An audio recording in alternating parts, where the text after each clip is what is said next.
Hi there, welcome back to my channel.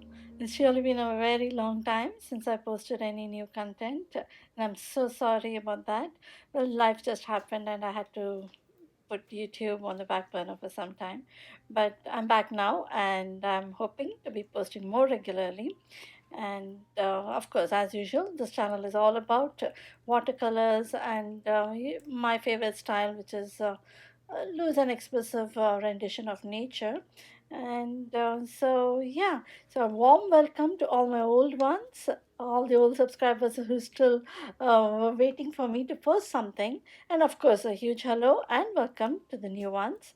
So I hope you're going to stay around, and of course, don't forget to hit the subscribe button and the bell icon so that you will be updated when I post new content. So for today, I'm just doing a simple floral rose or a floral rendition, but this is not really a tutorial, just me painting and talking at the same time.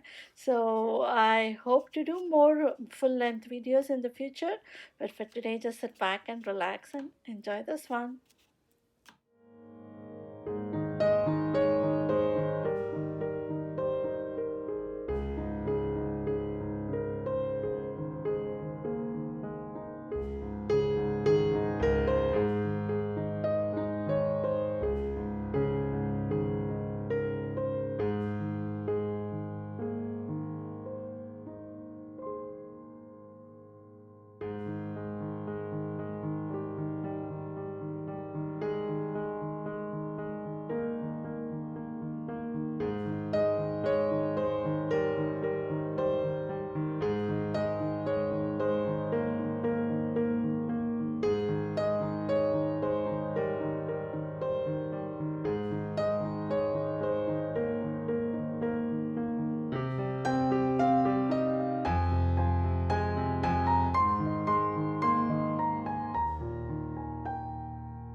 So that's it for today. I hope you enjoyed the video. I'll be back soon. Thank you so much for watching.